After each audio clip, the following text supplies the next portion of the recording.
Good evening. We are excited to welcome judges, challengers from all across Canada for the first live mentoring session of season 2 here on the shooting range. We will start off by introducing our panel judges. Feel free to wave when I say your name. From Toronto, Ontario, we have Spencer Wynn. Maggie Hood joins us from Fredericton, New Brunswick. And live from Vancouver, BC is Ronald Lee. Thank you for being here. We regret to inform everyone that Beth Vanderbeege will not be with us tonight. We hope she is able to join us soon, but at this time are unsure if she will be able to continue. We sincerely wish Beth all the best, and we'll keep her in our thoughts. Our guest rangers this evening are Erica and Lenny Mann of TwoMann Studios, based out of Canmore, Alberta. This dynamic duo are not only partners in business, but also in life. Erica and Lenny travel the world to capture love, connections, and moments that last a lifetime. These decorated veterans in photography have awards with impressive titles like Fearless Photographer of the Year and International Wedding Photographer of the Year. Erica and Lanny also run TwoMann U, an educational platform that helps others hone their craft and create images that transcend the confines of typical photography. Thank you for being with us tonight. All right, Hope, you can go on to slide number 1. Our first challenge is Spectrum, and it was a team challenge this week. A team challenge was specifically placed at the beginning of this season as a means to instill community over competition. Objectives of this match included effective use of color, a cohesive concept, a technical competency, and the brief itself was inspired by the 100 Color Stories page on TwoMann Studios website.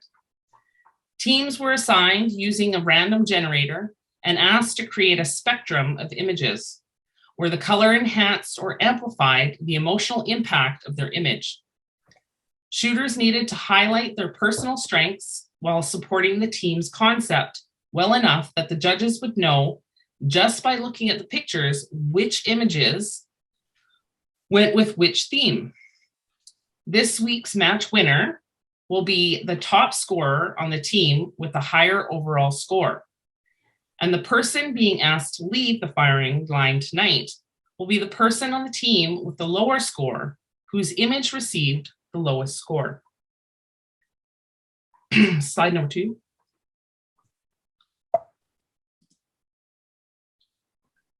Here you will see a collage of Team 1's images. Their concept was built around an emotional spectrum expressed in hues of blue. As the mood gets heavier, so does the shade of blue. The complementary color, orange, was incorporated to further amplify the mood, and each individual chose a subject matter that was personal to themselves. Next. Next, we have Team 2. Team 2 explored a spectrum of color and emotions through the meanings of each color using objects found around their homes. Each member chose a color from the spectrum and researched its meaning before shooting a subject that had personal meaning or significance to them. We did not tell the judges who was on which team, as images were scored individually, and the winning team is the one with the highest combined score.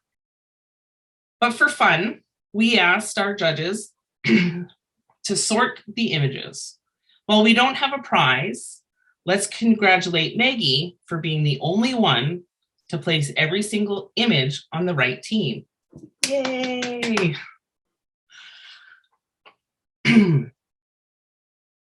Challengers will announce the winning team later, but we know everyone is anxious for the results. So please remember that only the top 3 and the bottom 3 images will be discussed in depth this evening. So without further ado, the following shooters have been marked safe from elimination this week. Slide number 4. Matt with Bluebird. Bonnie with Nervous.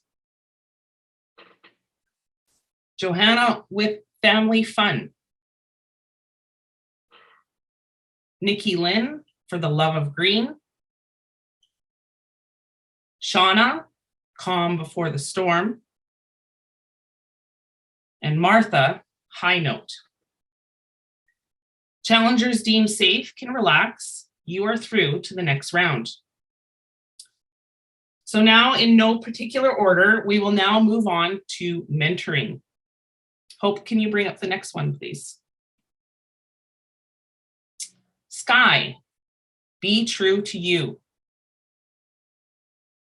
Sky, you struggled finding a concept and ultimately submitted an image that was a result of just blowing off steam and having a bit of fun. What do you think it was that made this image feel like you were being true to you? And what advice would you give yourself for going forward?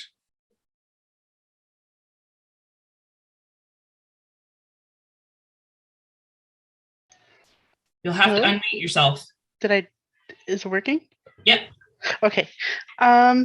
So this picture, I was taking a bunch of other pictures and then decided to kind of put a dress on a wooden doll and use the flower that I was shooting. And what I meant by being true to you is, even though things can get frustrating when you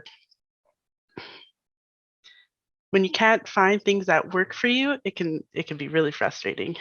And just kind of sticking to your gut, like this kind of picture was just slapped together, taken, and I was like, oh, that's actually really nice looking. And then working with frustration, I found something beautiful, and it just kind of worked for you. Yeah. Thank you, Sky.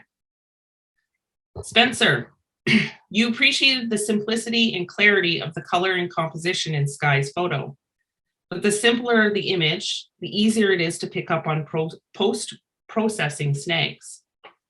In Sky's photo, there seems to be an issue with the viewer's ability to discern texture, especially around the dummy's neckline. What advice do you have to ensure snags like these don't get overlooked? And are there ways to avoid it? The area of the garment that the mannequin is wearing up across the top of the shoulders appear, it's. I think it's probably more of a post-processing issue than a lighting issue, because the lighting is pretty good. It's flat, so you should be able to get a lot of detail. But there are areas that are just, the detail is just blown out. And I don't know how you process this, but that kind of stuck out as something that needs a little bit of work. All right, thank you. Erica and Lanny, photographers often go through intense levels of frustration that never get seen in the final image, which is usually a good thing. During your workshops, you often emphasize the importance of moment, yet in your comments suggested that this image could have used more tension between frustration and peace. Could you suggest some of the ways that tension might be added to images without taking away from the moment? Okay. That's a really tough question. So the question was how tension can be added without taking away from the moment. Well, I think most of the time, I mean, not talking about this specific image by Sky, but most of the time the tension is the moment, right? Okay. And that's what you want to feel in the photo, right? The tension between the way two people are looking at each other, or the tension between the moment right before the glass hits the floor, or in a wedding example, the tension, right before the ring goes on the finger, or the tension right before two people kiss, right? Like the tension of two people almost kissing as opposed to actually kissing. It's way more intriguing to have that tension and that separation there. But that's not specific to this image. I really liked your write-up on this image, Sky. Am I allowed to talk like freeform a little bit here, or do you want me to just stick with the question, the answer? No, you can speak to the image. Yeah. Yeah. Yeah, because I really liked your write-up, and it was super relatable, like very, very relatable to any photographer and any artist, especially when you're dealing with so much uncertainty and in a task like this where the sky's the limit, right? There's no parameters. Like it's almost nice to have parameters because parameters. Otherwise, it's infinite possibilities. Exactly. So I think you have to use your emotions here as your parameter and use those to sort of squeeze your work into not a box. I don't want to say box, but squeeze your work into a little bit of confinement. Because I really liked how you talked about your emotions, but this photo doesn't show that. And the beauty of doing a project like this is that you can be really honest, right? You're not taking a wedding portrait, so it doesn't just have to be pretty. It can show your piece, but it can show your frustration at the same time. So I'd love to see you just get a little bit more creative with that. Awesome. Thank you so much. Oh, let's move on to the next slide, please. Stacy, this is closed in. Stacy, you seem to have put a lot of thought and consideration into your concept, and Ronald and Maggie had wildly different feelings about it. Maggie felt that the use of color drew her eye to the subject, while Ronald felt that the blue distracted from it. How many different ways did you envision shooting stress before settling on this concept and ultimately made you decide to go with this one? I was actually thinking to go quite like literal with like maybe like stretching a band or something. Just, I don't even know. And then I kind of just started like going through their website actually and seeing like how they use a frame within a frame and stuff. So I started just like building on paper some like ideas. I don't know. I'm kind of stuck in my house with COVID. I kind of just used what was in my basement. I don't know. It kind of just fell together. Thank you. Maggie, you said that the use of color and light further enhanced the feeling of the story being told. Variety is an important part of storytelling. Do you think a different orientation, angle, point of view, or crop could have made this image more impactful? I loved, like, honestly, I don't know what I would change about this image. When I looked at it, I loved that the orange drew me directly. Like, I felt like that's where I was supposed to look. And it's clean and in focus in that area. And then, you know, all the blue around it. I don't know. I love the use of color because the color told me where to look. And that's really what I enjoyed about the image and the mood. I just thought it all fit. And I don't think I have anything like any negative critique that I could give. This was one of my favorites of the week for sure. Thank you, Maggie. TwoMann, you mentioned that there were a few adjustments to the scene that would have helped the overall feel of the image and power of the story it tells. You specifically reference a disconnect between the mood and the subject's pose and facial expression. How could Stacy have posed her subject differently to convey the feelings of stress in a way that would resonate as feeling boxed in by it?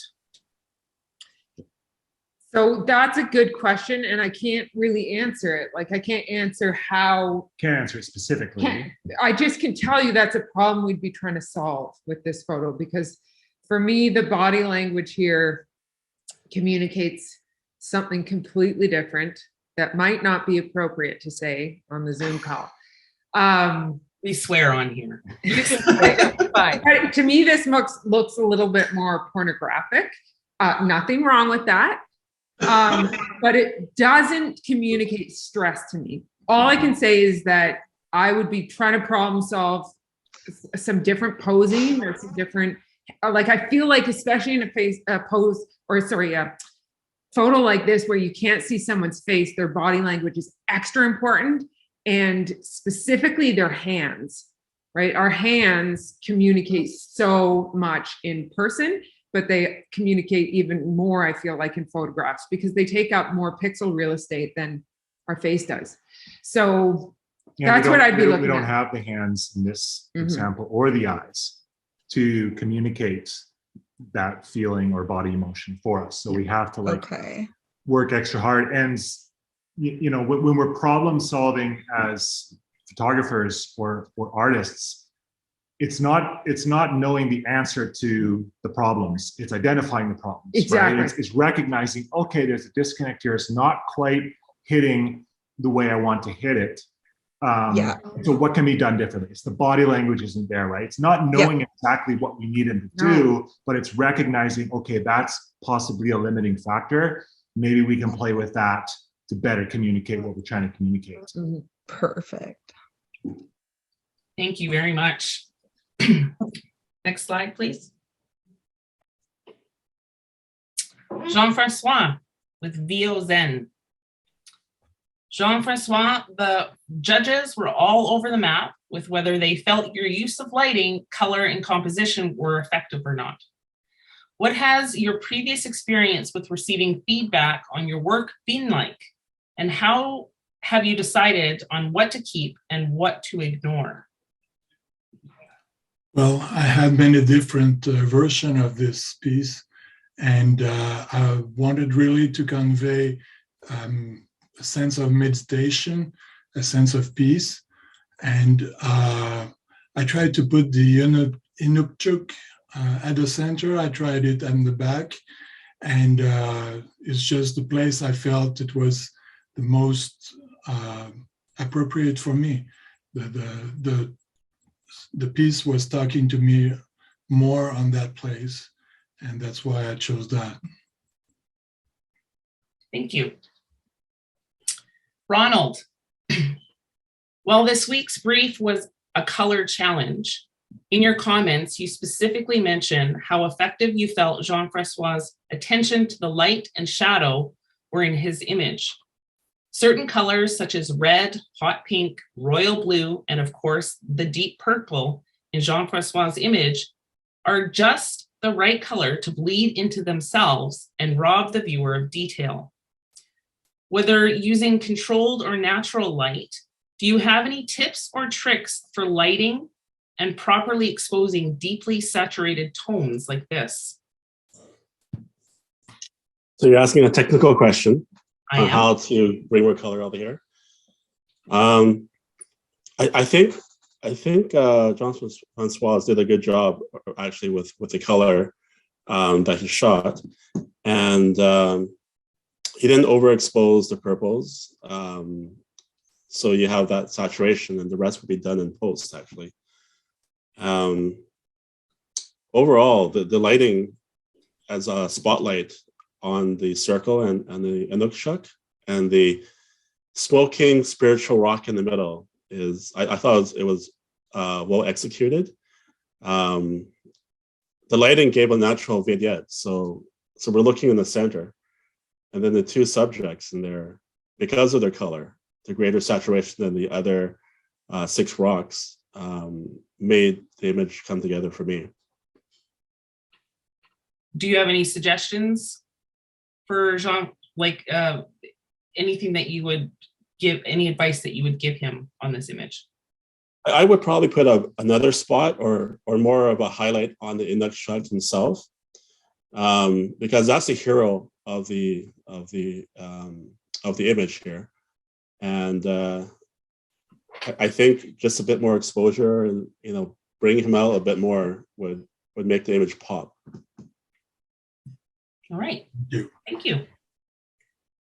Erica and Lanny, An artist statement and title are intended to help the viewer better understand the creative vision. You felt Jean-Francois' image did not match his statement and suggested a few things that would make the connection stronger. Whether spontaneously bouncing ideas off one another mid-wedding or doing a collaborative project that involves an entire creative team, how important is it to have a clear vision of what you're hoping to accomplish when asking for support or feedback from colleagues? I think it's probably more important not to have a clear vision. Yeah. I mean, conceptual photography is not our wheelhouse, right? We're documentary photographers for the most part, and portrait photographers. So we're either posing humans or we're reacting to stories. So this is kind of like trying to apply what we do to another form of photography, another form of artistry. But generally speaking, for me as a photographer, I find that any preconceived vision that I bring to my work, whatever I'm doing, whether it's making portraits or documenting a story, inhibits me, it pigeonholes me more than it allows me to do what I'm doing, because it takes up mental bandwidth. I'm trying to fit a peg in a hole, whether it's square or round. So for the most part, I'm actually trying to resist preconceived visions, right? And so in this example, I would say as well, as much as I could work organically with it, obviously we need some sort of an idea that leads us into doing something, because we're starting from infinite possibilities. But whatever I can do to essentially force constraints on myself, on my creativity, to limit it down from infinite options, and then start to work as much as possible organically with what I'm drawn to, what I find interesting. Or problem solving. Like a lot of what we do, I feel like, for example, this image, there's a few problems I'd be trying to solve, right? Like, how can I use those rocks in a way that really get the viewer's eyes where I want them to go? How can I maybe fill the frame a little bit more? How can I make it feel like my meditation feels? And I don't know the answers to that. Those are questions worth asking, and then that guides us into doing things maybe a little bit differently, or trying things. And it's very personal. I mean, I'm personally really drawn to the wispy, whatever it is coming on, the smoke coming off of that rock. I mean, me personally, that resonates with me. So I'm going to be drawn to maybe try to accentuate that more. Maybe I'm going to try to backlight it a bit more so it's featured more. And I'd be drawn to like you've got this Inukshuk, which is like a natural framing object, right? Like you could frame something through, you could use that shape to your advantage a little bit more. And you could use these rocks to your advantage by getting them, well, even just a little tiny detail of separating those two rocks so that they're not overlapping each other. And then maybe using them to really give the viewer's eye a journey through the space. But it starts with that just recognizing that there's more potential here. There's possibilities for me to make this more engaging, and to start to explore the possibilities there. Thank you so much. Thank you. Next slide, please. This is Virginia's The Dancing Ladle. Virginia, what about this concept inspired you? And how many different ideas did you come up with? How many different ideas did you come up with for this challenge before settling on the humble ladle? My humble ladle. I think I had about 80 different solutions, so I needed to rein it in. This one just kind of spoke to me. I've had this ladle in my drawer for 15 years, and it just made me think of dancing and just the sensual shapes of it. So I wanted to play with that. And it was actually the first concept I shot. And then I shot I tried to do a couple of more other ones that didn't end up working. So I revisited this one and changed a few things from my first shot. I'm sorry, what was the rest of the question? No, you actually answered it. Okay. Yeah. So yeah, about 1 million ideas. And I was like one of the other challengers, like waking up in the middle of the night, like, oh, I should do this. So I did that for about 3 days and then started shooting stuff. Awesome. Thank you. Lanny and Erica, you gave this image a very high technical score, but in your comments suggest that while the image is intended to feel like dancing, you felt there was a somewhat static quality to it. You specifically mentioned that the ladle is lacking a shadow and you suggest using a slower shutter speed to create a motion blur. What factors do you think are important to consider when selecting your shutter speed and why? Mm-hmm. So actually, just to clarify, I think I wrote that I'd love to hear if the photographer had tried the motion blur. I don't know if I'd actually prefer that, to be honest. I'd have to see it, but I was just curious. Did you try motion blur with this, Virginia? I didn't with this one because there was so much stuff that I was trying to figure out that I was so I actually decided to focus on freezing the image just to make my life a little bit easier, because I think I threw the fabric about 1 million times too. Oh, I bet. So yeah. And actually, I to feel get like the exact shapes that I wanted. So yeah, and the fabric, it's billowing beautifully, and you can see the movement in it, despite the fact that there's no motion blur. So that was mostly just, some of my comments are just questions and curious things. And I did go after and I added some like motion blur in post and put it in the Discord group. So Billy's welcome to send that to you if she wants to. Oh, okay. Yeah. So I was still torn. So I'm like, ooh, I like some aspects of it, but I also kind of like the way it's frozen and with like the sharp edges on the fabric. So. Yeah, it's good. Yeah, I feel like there could be a little bit more tension, since we're talking about tension, in this photo and with the ladle, right? Because you said in the description that the ladle is precariously balanced, and you can't really feel that in this image just because the way where the ladle is actually balanced is in shadow. And I'm not sure how if this is a composite image or what, but it would be, I think, interesting if you had the shadow of the ladle incorporated, because it would maybe give a little bit more of that precarious feel and that give the image a bit of tension. Thank you. Spencer, like Erica and Lanny, you gave this image a strong technical score, but felt it lacked subtlety. Specifically, you felt toning down the intensity of the orange and allowing the blues to stand out more would have created a better overall feel.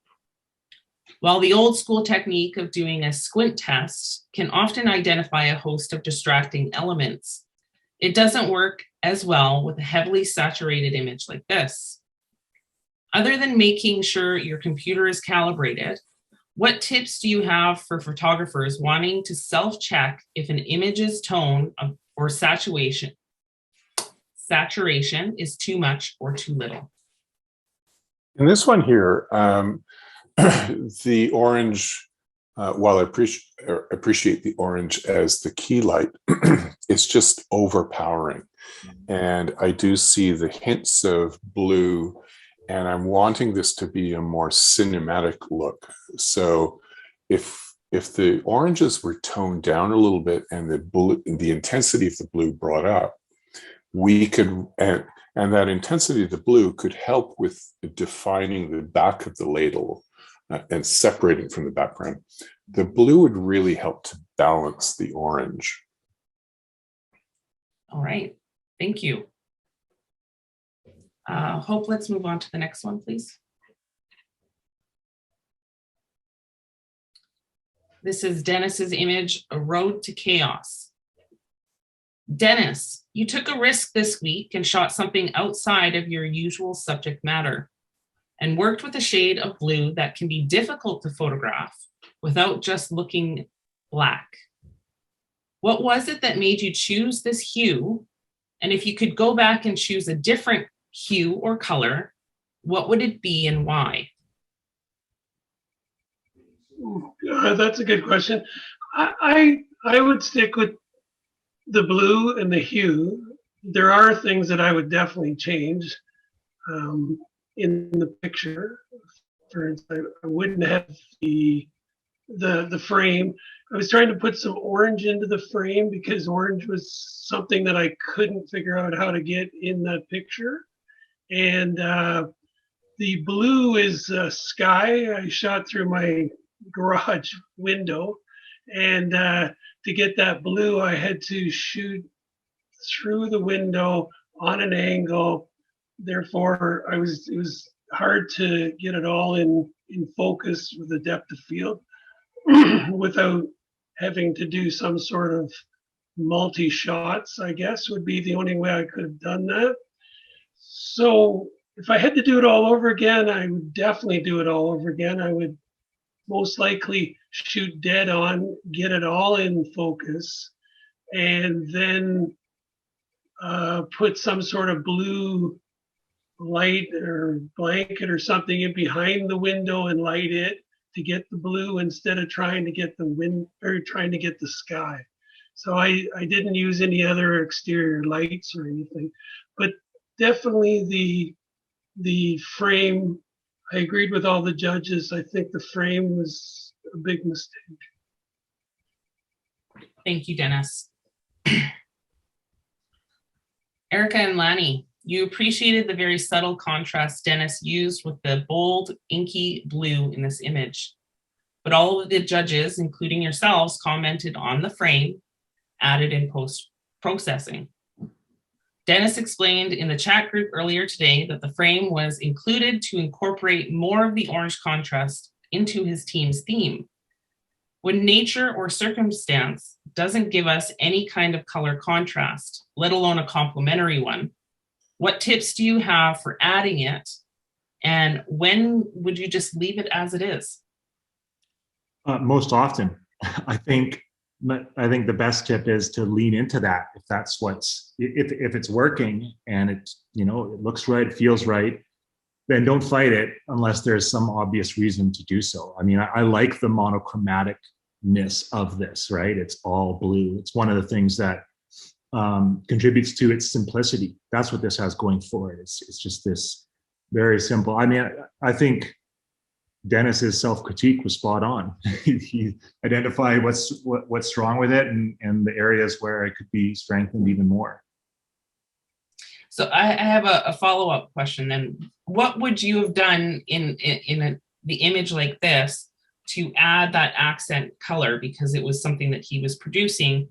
What could he have done to add that orange in to go in line with his team's? Mm-hmm. Oh, okay, so if that was the mission, we want to figure out how to add the orange.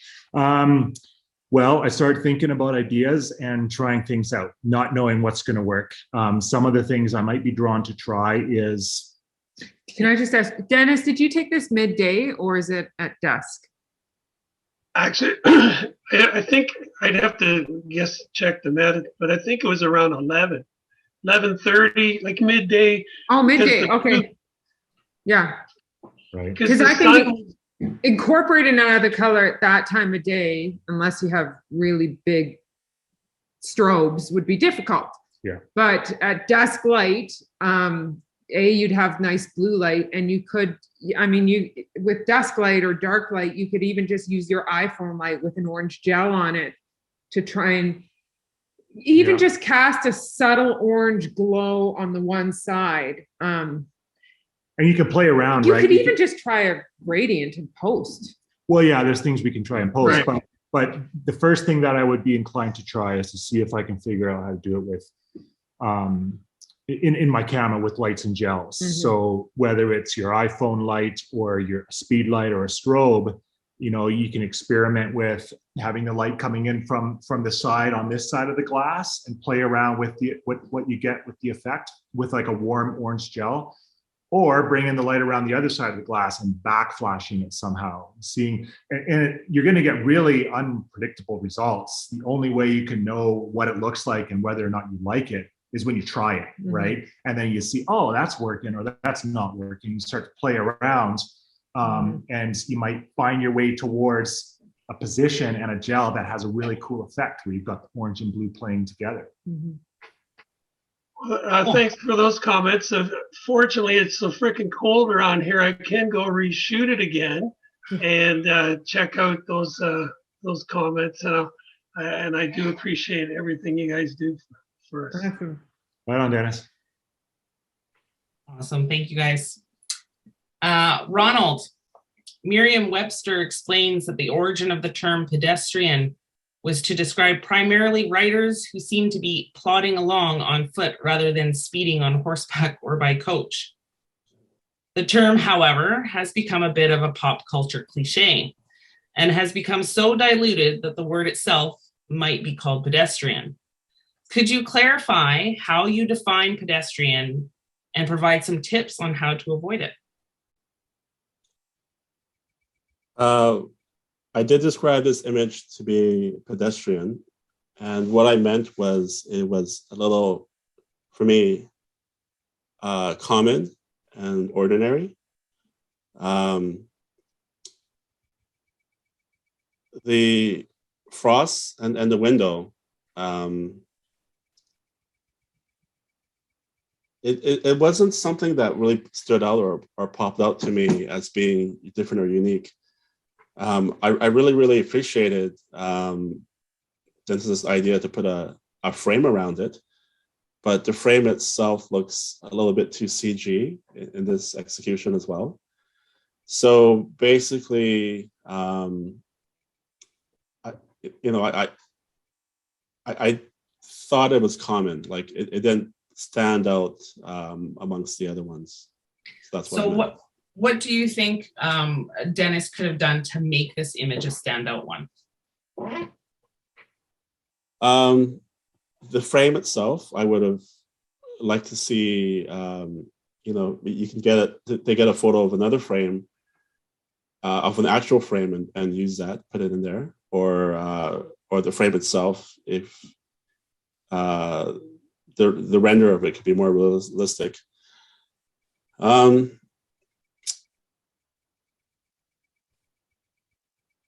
I would suggest doing something perhaps a bit, using light to highlight a part of the frost, maybe backlight it to some parts of it, just so that it's not one whole even canvas. If we can have some highlights or a point that we can put our eyes to.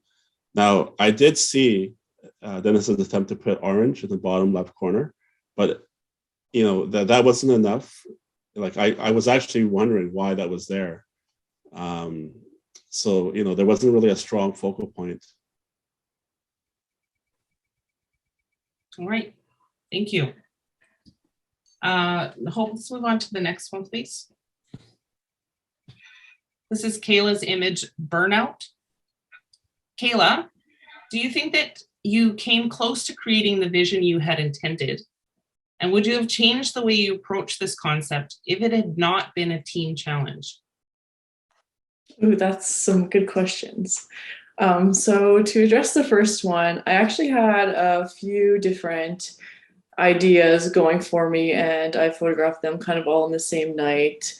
My original idea was a room where she was like more laying down, a lot of space to show like kind of loneliness, but also busyness for the burnout. So I actually had laundry kind of all over the place instead of just on the bed.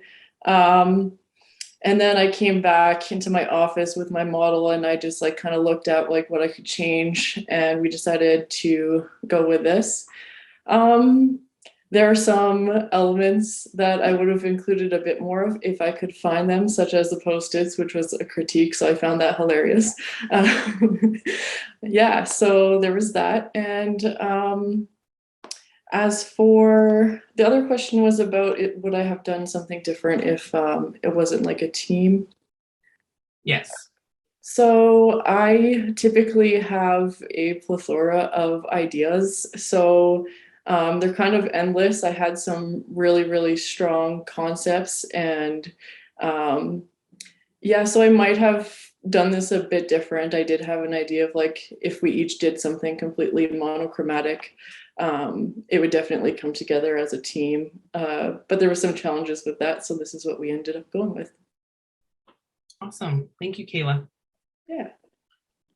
Erica and Lanny, to oversimplify or to overcomplicate, that is the question.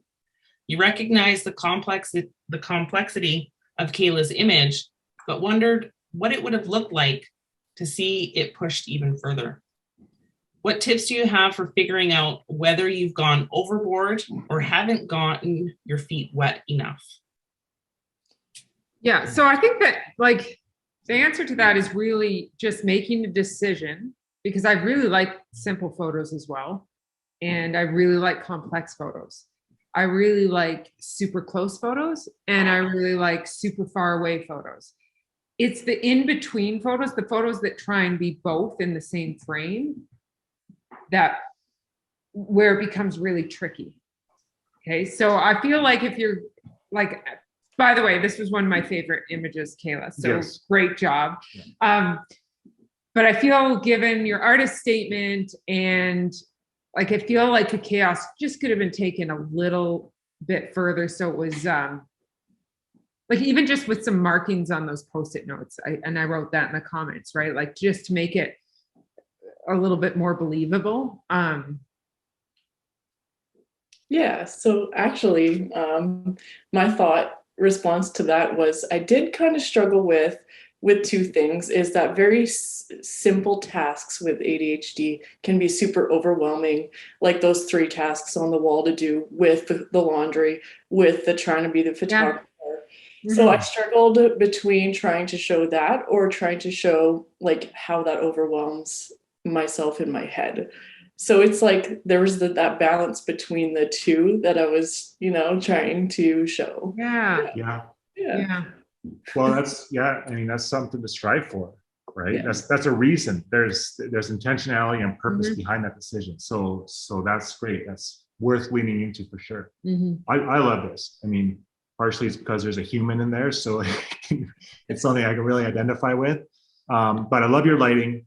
I love the matching colors there. I love how it kind of feels like the Post-it notes are kind of almost like thought balloons coming out of her brain, totally. They're on her mind type thing.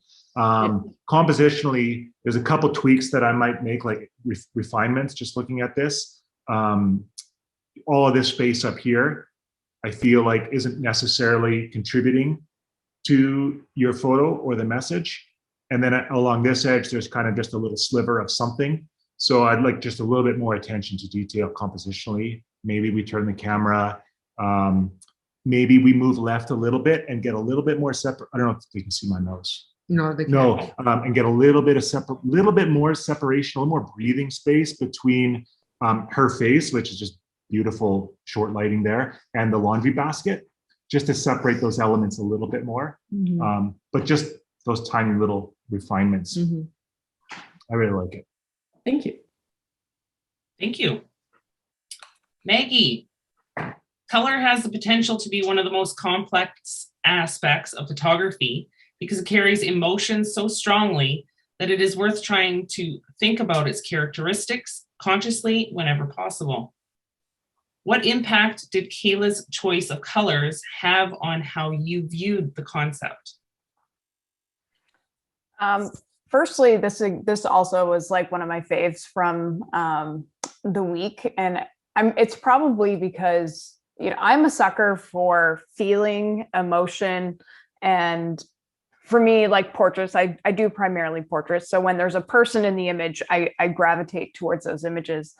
And when I first looked at this, you could feel exactly what was trying to be portrayed in the image, and that's what I loved about it.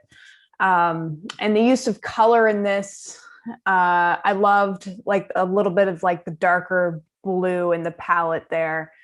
And I mean, the lighting was awesome. I loved, you're drawn initially kind of to her face, and then you see the Post-its in the laundry basket. So it just kind of has that circular pattern between, you see one thing and you get drawn to another, which I really liked about it.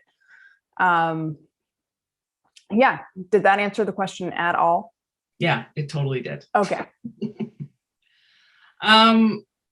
Judges, that's it for the images that we're going to critique today.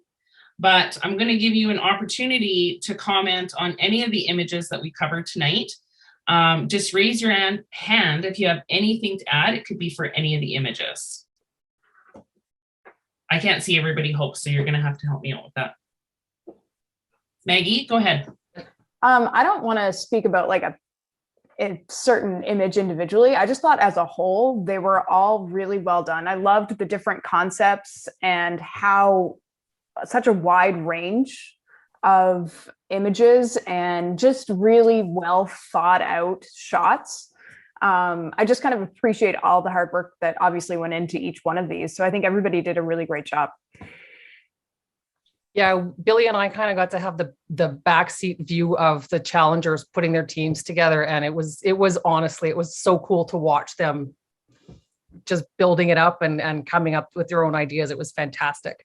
I think Ronald has a question. Go ahead, Ronald. Likewise, same as Maggie, when I saw the images, I was pretty impressed. It was actually a delight to go through them all. And I thought all of them actually were, very well done as well. Awesome. Yeah, I just want to. We're not muted. Oh, sorry. Oh, we are. Yeah. Okay. I basically want to say the same thing and commend everyone and just recognize that this is like a challenge that I would have found quite stressful and challenging, because it's infinite possibilities, right? It's the project itself, you could have gone any direction. And I find the fewer limitations that are placed on me, the harder it is as an artist to figure out what I'm going to do or not do.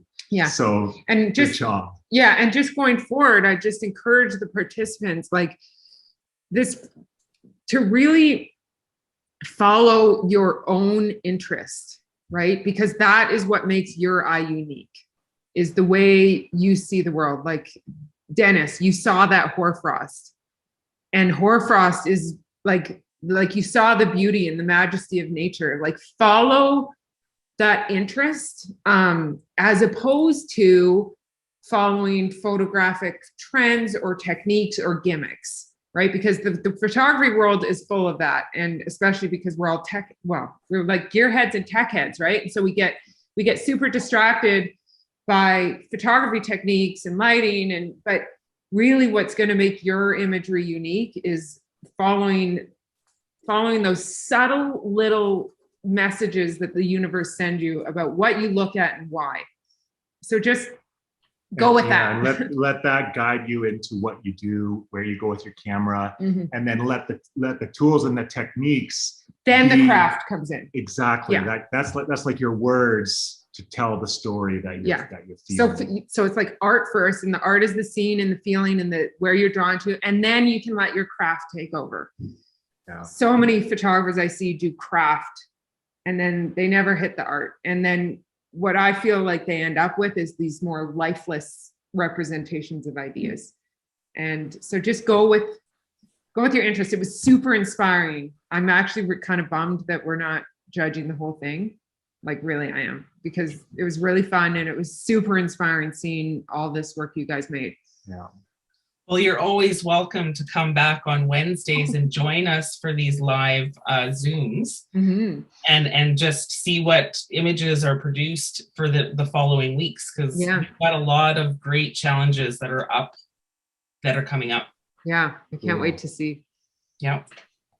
But does anybody have anything else that they would like to add? Any judges? I would. Sure. I sort of mirror what some of the others have said, in that it's a real challenge to be given a wide open brief, where where you don't have something specific to narrow down on, it's really difficult to try and take something so broad and to boil it down to a single story. And I found that all the examples had a beautiful story behind them. Some were a little bit more successful than others, but I was super impressed with the breadth of the imagination, creativity. Hope and I too. It was nice. It was really nice to be a fly in the wall in their challengers forum, and watching them talk through the ideas together and concepts. And then they, what you guys didn't know is that they were then meeting in person over online and talking, like this, like we are right now, and and then conceptualizing together. And we know that that's hard as artists. One, because a lot of times we work alone and we sometimes hide and don't share our ideas or even anything with anybody. So this week was to make sure that people connected at the start, so that we're all friends all the way through. Okay, so our winning team this week was Team 2.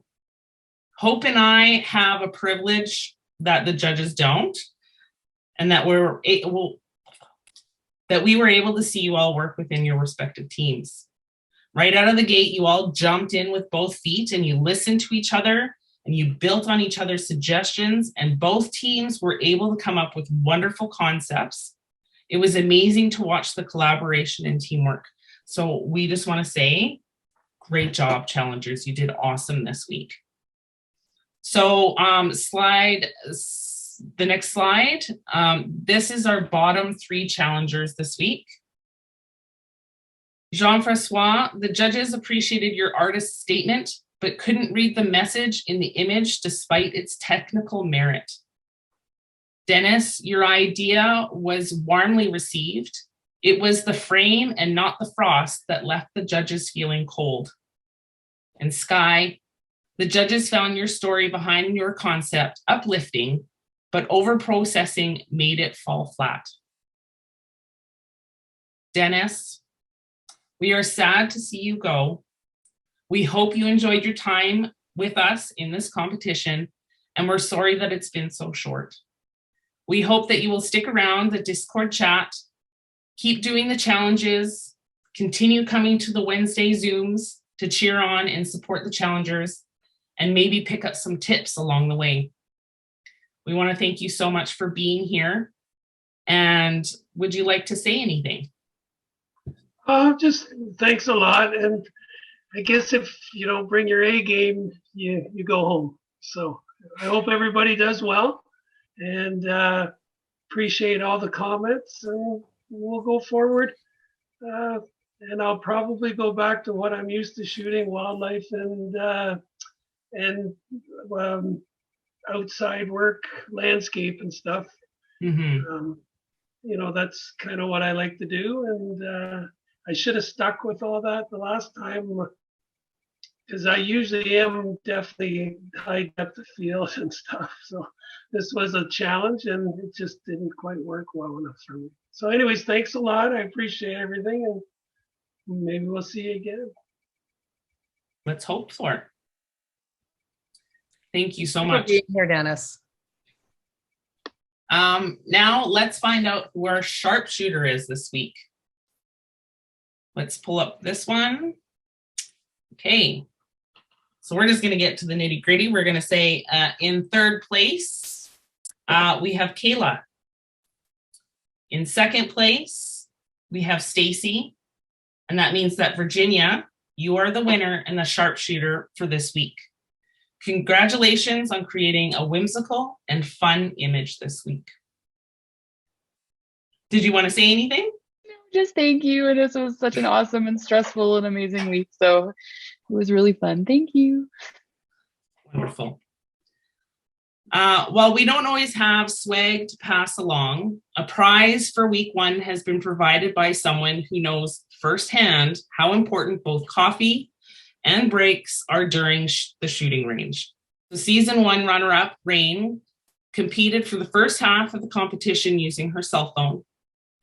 And by the time the competition wrapped up 12 weeks later, she had purchased and taught herself how to use a DSLR camera, borrowed and learned to use post-processing software on a different computer platform than she was used to, and had won close to half the weekly briefs last year.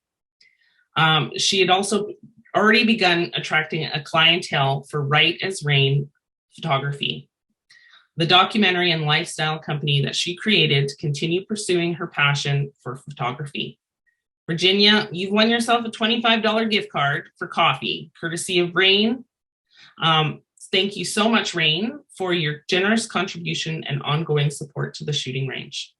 Well, I know that we've gone over our time. It always does when there's great conversation. So thank you again to our wonderful guest rangers, Erica and Lanny Mann of TwoMann Studios. We appreciate the time you have taken out of your busy schedules to be a part of season 2. We hope you enjoyed being with us.